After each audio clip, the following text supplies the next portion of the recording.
Good afternoon, everyone.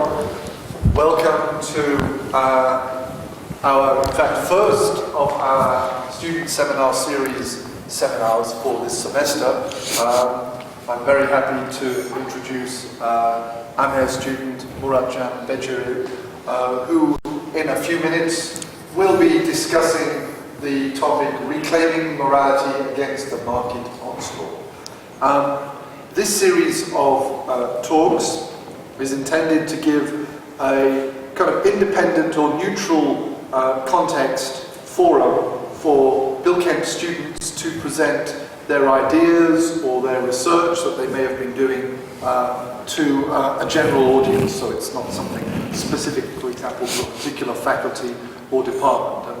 And while I have a number of students here, if you or any friends will be interested in participating in this series, then you should contact the librarian Hande Uçakberk, who is sitting in the back there. Anyone is here as part of the G250 program. Again, you should speak to Hande at the end, and she will make sure that you receive your points, and so on. Okay, we need to finish by 1:30 because people may still have lessons. They continue until tomorrow afternoon, technically. So I will give the floor to Murat, and we are hoping that there will be maybe 10 minutes for some discussion and questions at the end. Okay, let's welcome our speaker.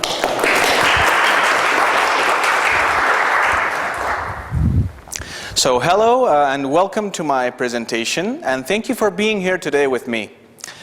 So as you can see that my title is Reclaiming Morality Against the Market Onslaught. Today we're going to talk money. So today money is very essential for our survival in today's world, and we will have a look at the aspects of this process of money.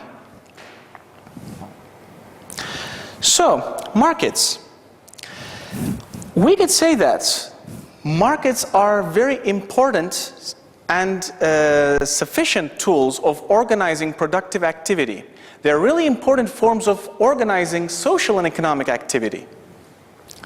And they allow vast numbers of people to come together, to cooperate with one another, so they could come together in a system of voluntary exchange. So we will have a look at how markets affect our notions of civic duties and moral values. So in the 1980s, the economic policy was Ronald Reagan's and Margaret Thatcher's argument. We will talk about that a bit. So Margaret Thatcher and Ronald Reagan argued that markets held the prosperity and freedom for our future. And as you can see, there are these characteristics of a free market: free to compete, free to earn profits, free to be an investor, free to be an entrepreneur, etc. So the golden key term over here is free, the notion of free. But we will examine if that is true. So the first example I want to go from our daily lives is in terms of cash incentives. So a North Carolina-based charity ran by Barbara Harris initiated a project. The project was called Project Prevention. So what essentially Barbara Harris did was she offered $300 of cash for a woman who is positive HIV and drug addict, so they could go through a process of sterilization and long-term birth control. So what would happen in the conclusion is that those drug addict and HIV positive women won't be able to give birth to any future drug addict babies. But basically, we can see that Barbara Harris actually treats women as damaged baby-making machines that could be switched off for a fee. So we should question the moral side of this project as well. In terms of education, there are a couple of examples that I want to share with all of you. So in Dallas, Second graders are being paid $2 per book they read in underachieving schools. So, what could be possibly wrong with his example? Some might argue that, okay, I love reading books and I would like to get paid for it. And yet, another example, another argument could be that this could result in the future as the very act of reading could be perceived as a chore, rather than the intrinsic satisfaction of the act of reading. In Nashville, again, in terms of education, what happens in Nashville is that math teachers are being offered incentives up to $15,000 if they could improve their students' math scores on their standardized texts. In New York City and in Washington, D.C., government also provides funds for students. We can see cash incentives over here, and the government basically offers certain amount of monies to children who basically attend their classes with good behavior. And in Chicago, ninth graders are being paid for getting good grades. If they get an A, for example, they get $50. If you receive a B, you get $35, and it goes on and on like this. So, there is this example of prison cell case. You could be surprised that what you could purchase with your money. In Santa Ana, California, non-violent offenders can actually buy their upgrade so that they could get quiet and clean jail cells. They would pay $82 per night, and they could get their upgrade. So, another example is the right to immigrate to the US. If you are an investor who possesses $500,000, and if you can create at least 10 jobs in an area with a high unemployment rate, you would immediately receive your green card. What I mean immediately is not in a day, but after a process of 2 years, when you can prove yourself to the government and to the public. So they could get green cards for themselves and for their families. So before I jump into this section, I would like to mention the argument of this seminar. We have shifted from having a market economy to becoming a market society. So, what is the difference between those two, market economy and market society? It's really important to differentiate those two things. In a market economy, we could say that market economy is an effective tool for organizing productive activity. But in a market society, we could see that it's a way of life.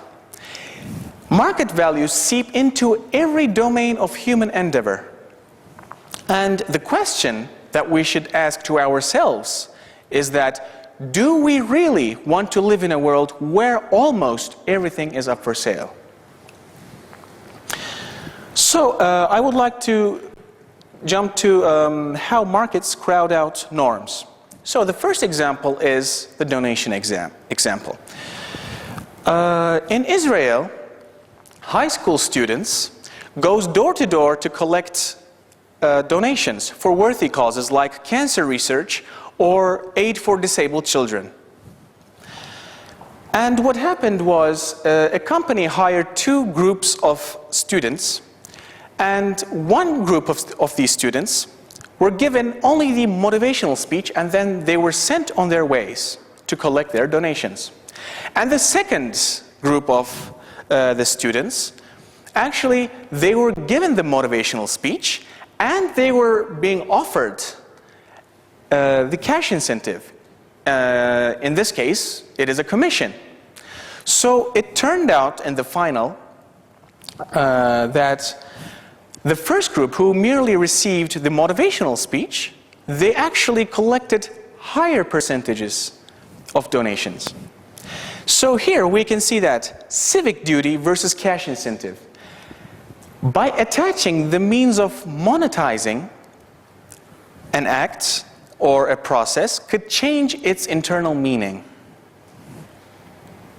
And there's another example from daycare pickups. In the daycare centers, again in Israel, it turns out that there are lots of late arriving parents. So the administration just thought that, okay, let's set up a fine. So maybe then we could solve that problem. Because the administration thought that those parents failed to meet the very obligation of being a parent, to picking up their kids. And actually what happened was the number of late arriving parents just doubled. So the parents just perceive the fines as fees. So it's also important to know the distinction between what is a fine and a fee.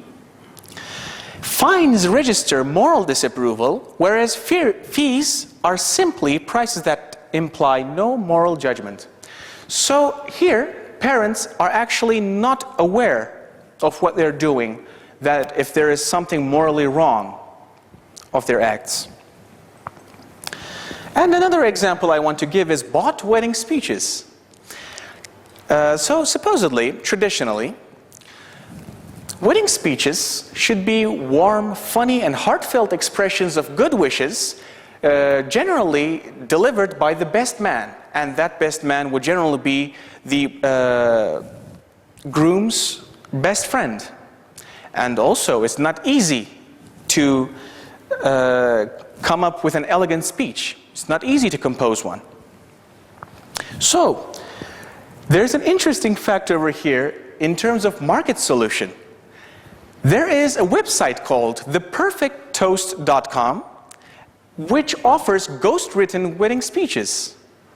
What they basically require is that you go and fill an online questionnaire where they ask you how did the groom and bride met, how would you describe them, and what kind of a speech would you want, a sentimental one or a humorous one. So it's up to you. And within 3 business days, you would receive a professionally written wedding speech, which is like 3 to 5 minutes, and also it's payable by credit card. And the price actually is high, $150. But those who can't afford that much, there's also another solution for this. InstantWeddingSpeech.com, they also give you these wedding speeches, but they only cost $20. So again, we see that what kind of a market solution is this? Do you think that it actually crowds out the norms that we're really bounded as a society?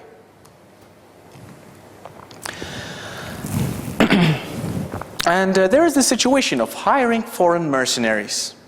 So, what could be possibly wrong of hiring foreign mercenaries? One might argue that there's nothing wrong, because by hiring foreign mercenaries, we might spare our citizens' lives.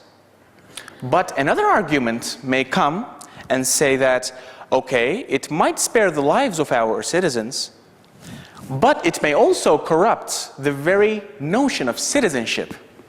So, every citizen of a country is actually obligated to go and join the army. So that's the notion of civic duty. You have to go and perform your duty to your country. But over here, we're seeing this hiring foreign mercenaries. They're fighting our wars, but what is wrong with it?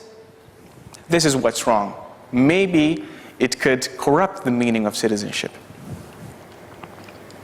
So in terms of health, in the health sector, what could be wrong? Actually, there are lots of things that could be wrong. The question is that, should kidneys be bought and sold? Basically, should they be commodities? We can see a person, he's saying, we'll sell kidney for tuition. So that actually implies that there is no freedom. What a market reasoning would argue is, over here we could see market reasoning versus moral values, and the market reasoning would be, what could be possibly wrong if there is someone who is willing to sell his or her kidney, and if there is another person who is willing to buy it? So there is a voluntary exchange. So what is possibly wrong? But is it really free? No, it's not, because we could say that markets prey upon the poor. Markets exploit the poor, and we can see that the market economy actually treats these human beings like some kind of a spare parts of a human being. So that could be the corruption idea.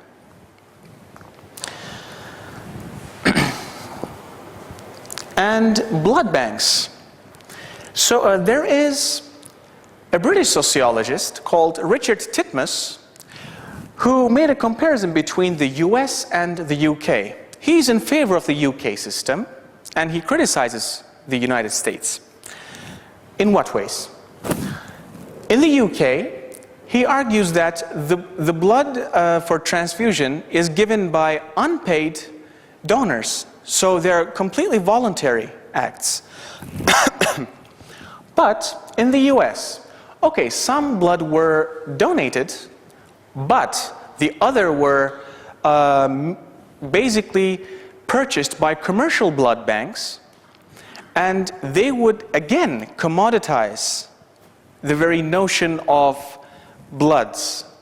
Should human blood should they be commodities? Should we be able to sell them or buy them? That's another question that we should ask to ourselves. And Richard Titmuss actually argues that the US commercial blood banks actually recruit their supplies from Skid Row residents who are desperate for quick cash. So, if someone is desperately poor and lacks the ability to bargain on fair terms, we can't talk about freedom. And there is the other point, janitor's insurance and COLI. First of all, I would like to start with a story. There was a man called Michael Rice who was 48 years old. He was an assistant manager in a Walmart, Tiltmore, Hampshire, and he was helping a customer to carry a TV when he had a heart attack and collapsed. He died a week after. So what happened was, the insurance policy actually paid him $300,000. But that money went directly to Walmart, not to his kids or his wife. So this is an interesting thing for me, and I was really surprised with these stories. So what kind of a free market are we talking about?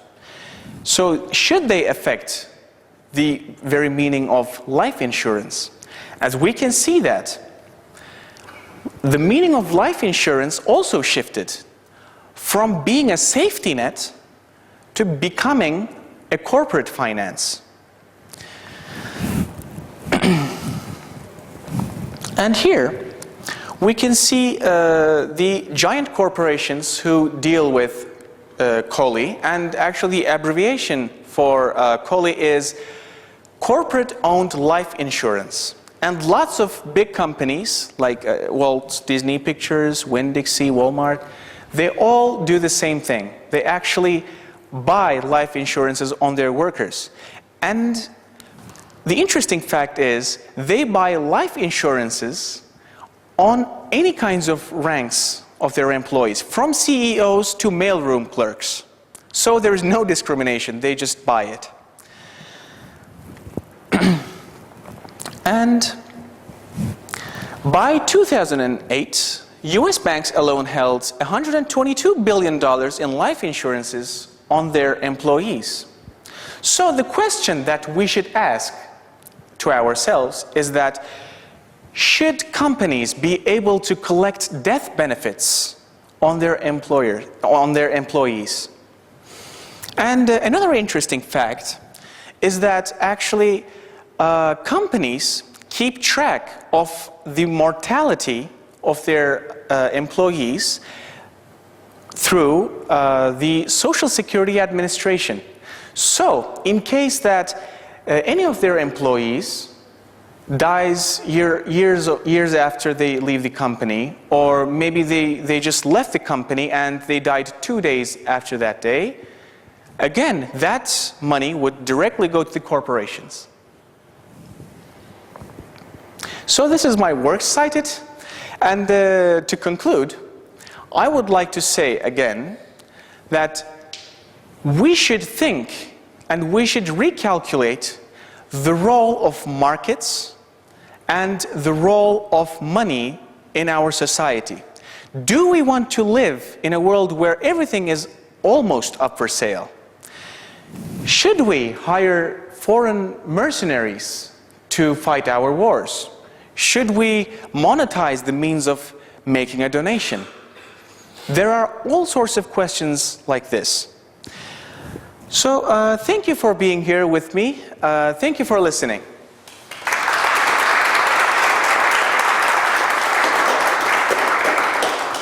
Okay, we have plenty of time for questions, and if you don't have a question, I have some money here. And I can okay, anyone wish to start us off? A question for Murat? To comment, add, question, anything that you said? Okay, thank you very much for your presentation. I think it made very important and critical points for all of us. Although we don't live in the US, I think today we see all over the world, including Turkey, that market mechanisms are intruding everywhere. So I think this is a very timely presentation. So you mentioned freedom, and I think, would you agree that there is a different conception of freedom for market ideology? There's this famous distinction by Isaiah Berlin, negative freedom and positive freedom. And in negative freedom, it is implied that there are no external actors forcing you to do something. But in terms of positive liberty, there are no, you have a certain goal in life, which is to prosper and grow, and the conditions can be shaped by you. So I think your conception of freedom is more closer to positive liberty rather than negative liberty. Would you agree with that? That was the first question. And the second one is, if I want to play the devil's advocate, many people would just say, in the case of, for example, kidneys and blood, if it is giving better results or not, if my close relative needs blood and somehow he or she obtains it through the market mechanism, his life is saved. So this is a kind of utilitarian argument. How would you argue against that? Against saying that this has a corrupting effect, so she has to die if necessary. Yeah, so thank you for both of your questions. So about the first question, so I believe that market reasoning is based upon the voluntary exchange system. So, as I said at the very first beginning, if let's look at the very basic example. If there's someone willing to sell his or her kidney, and if there's another person who is willing to buy it, then what's wrong? So it's a win-win situation. But what I'm arguing is, you are attaching a means of monetizing it. So when we have a look at the moral values as well, you could buy it, but is it really a choice out of freedom? That should be discussed, and I don't think in most cases that it is out of freedom. No, not at all, because when we have a look at, let me come back. When we have a look at this kid, I mean, there are lots of depictions of students or poor people, shall we say. They're selling them out of a force. They're believing that, okay, I need to sell this because I have to do this. So there's this problem. So it's not just a means of buying something and there is someone willing to sell it. No, that's not it. They're actually not free choices because they're in a desperate condition. And maybe they lack the ability to bargain on fair terms. I mean, that's why. And actually, could you please repeat your second question? In the personal cases, if somebody has a close relative who is going to die if he or she doesn't get a kidney, how can we, at that point, provide a kind of corruption argument while there are millions of people who are in need of blood, kidneys, all kinds of tissues, etc., which are all available on the market, unfortunately. How can we convince them or provide a reasonable argument that we need to shift from this system to this, and in the process maybe because we ban these kinds of activities, people will die? How can we die? Yeah, okay, so when we have a look at the market itself, we could see the corruption right in itself. So we can't say that, okay, by having the right amount of money, by spending it, you don't make a corruption at all. But actually you do. You buy your way out. You just go and jump the queue. You don't wait, and if you have like $50,000, you could go and buy it. No question about that. But what I'm trying to say is, if everybody would be honest about themselves, and I don't think that's a very realistic view of the world in which we're living in today, because the notion of money seeped into every domain of human endeavor. So it will be very close to impossible to change it. But still, there is hope. And I believe that we should have a public debate or kind of a discussion for enlightening ourselves and removing that black curtain that conceals the delusion of free markets. Thank you. You have another question? Questions? Yes. Thank you, Murat, firstly, for the very, very enlightening presentation. It's a very important issue that you touched here. You raised a couple of very important points. To add on to next question, we do realize that supply inevitably comes from demand. How do you suggest that we oust the commercialized donation process in favor of the voluntary one? Could you please repeat it? I couldn't get the last part. The thing is, how would you suggest that we design a system that outs the commercialized donation ones in favor of the voluntary donation? Thank you. So my response to this question would be, first of all, we need a general awareness of the public, because nowadays, you know, because we are really busy in our business lives, we're busy in our schools, the other people are busy with their own businesses, etc. So we need to give a break from all of these things that we're going through and actually sit down and talk about what role does money and markets have in our lives. So unless we initiate a project for a discussion among the public, and maybe there's a slight chance we could raise an awareness level to the general public so that they could be aware of how markets work. And when the so-called free market system argues that, okay, there is this freedom of choice and everybody's free to do anything they want, so they would see this delusion. What a market reasoning would say, okay, so there is these two people and they're in the system of voluntary exchange, so what's wrong with it? But it's not voluntary.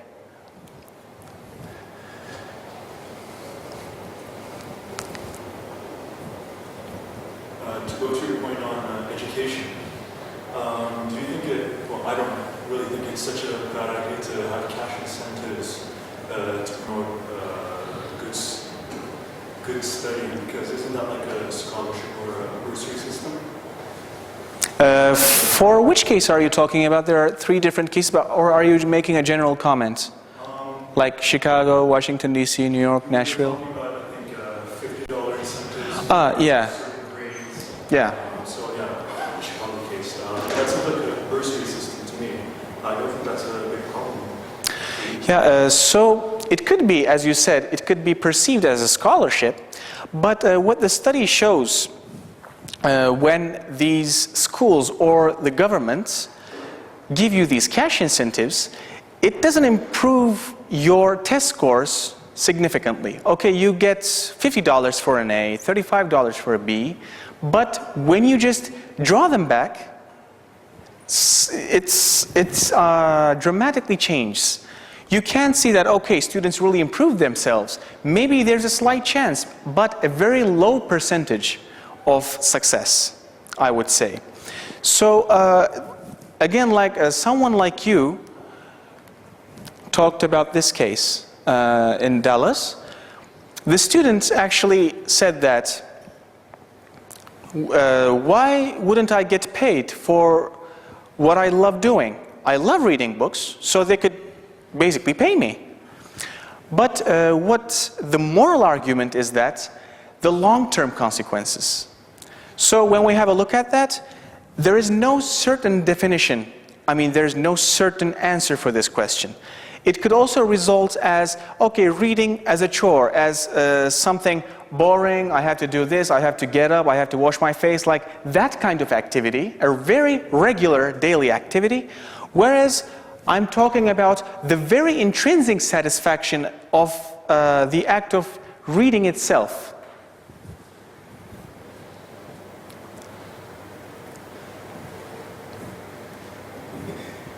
Final questions before we wrap up? Just a comment. Mhm.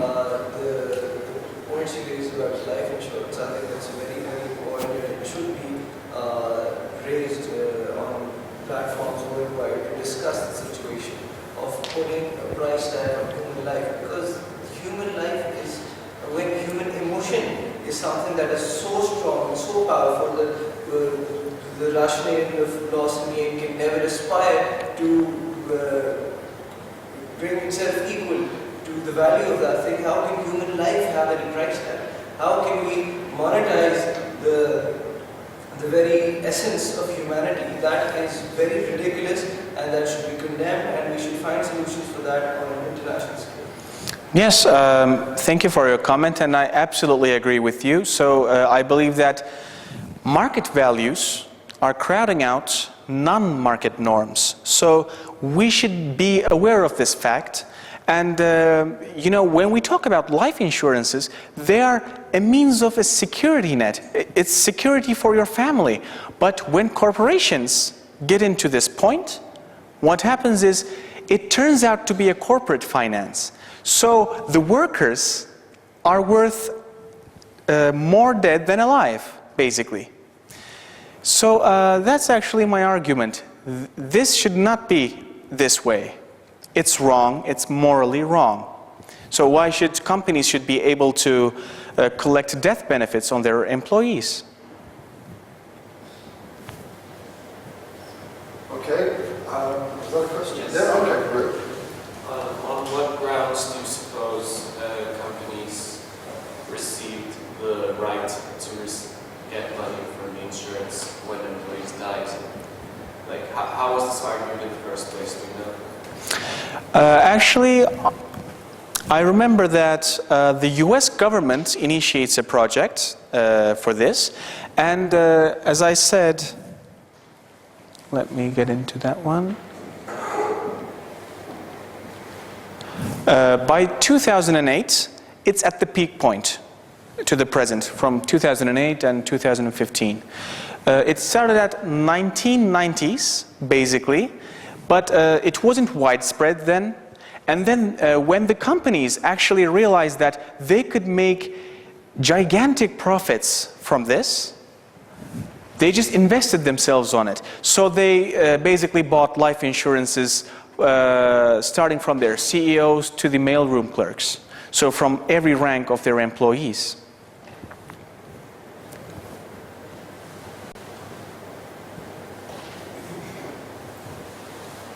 Okay, well, let us clap again and thank Murat for what was very well. Thank you all of you for your good questions as well. Thank you. Thank you. And also, I have one final word to say. I'm sorry I couldn't mention it. I would like to express my gratitude and my thanks to Mert Önal, because he initiated this project so we could come up in front of you and speak, and we could just find a chance for ourselves to speak over here. And I also want to thank Hande, our great librarian, for being so encouraging for us. So she worked really hard for us to prepare everything we've got over here, and in lots of areas. So I would like to thank everyone and you guys. So thank you very much.